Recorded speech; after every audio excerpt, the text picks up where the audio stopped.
In this video, we're going to talk about the bottom two panes today, the status bar and the navigation bar. These panes aren't all context menus like the other navigation items are. This means they won't change dynamically depending on where you are in Outlook. If we start down here at the bottom at the status pane, this tells you everything you need to know about how Outlook's doing. For example, in my inbox, it says over here on the left, I have 19 items. That means I have 19 things in that folder. That's the one thing that will change according to where I am. Way over here on the right, it's going to tell me what kinds of things it's doing, such as, is it checking for email? Is it syncing with the server? Am I connected to a server? I can also change the view. This is the way Outlook normally looks, which is probably why they called it normal view.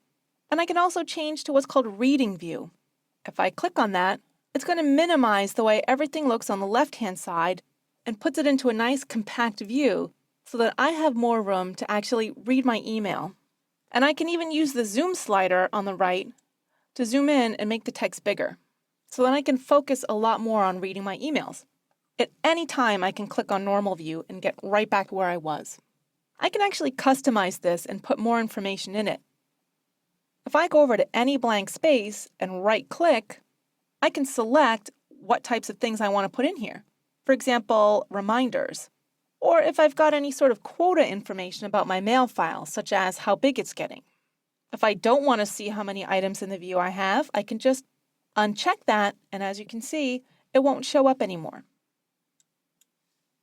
Now, the navigation bar is how I actually go back and forth between my mail, calendar, and people. I can click on each one, and it will take me into that item.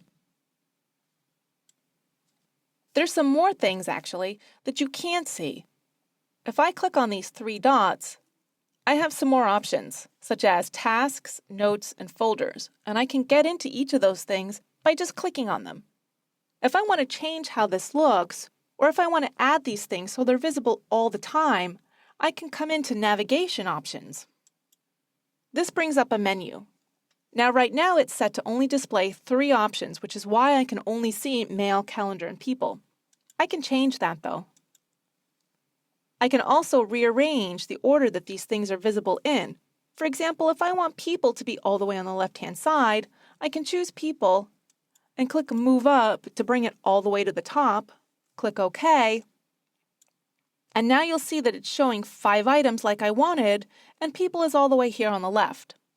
To get back into it, I can simply click on these 3 dots and go back into navigation options and change things around according to how I want them. I can also choose compact navigation. What this does is only show me icons.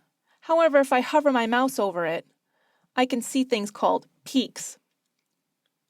The peak is a way for me to hover my mouse over the item, and it will tell me what's in there, such as my favorite contacts, or what's on my calendar today. I can actually see these peaks even if I'm in the larger view. So remember that this is your Outlook client. Change these things however you want based on their working for you. They're meant to be convenient, so it's worth playing around with the settings until you find a way to display them that works for you.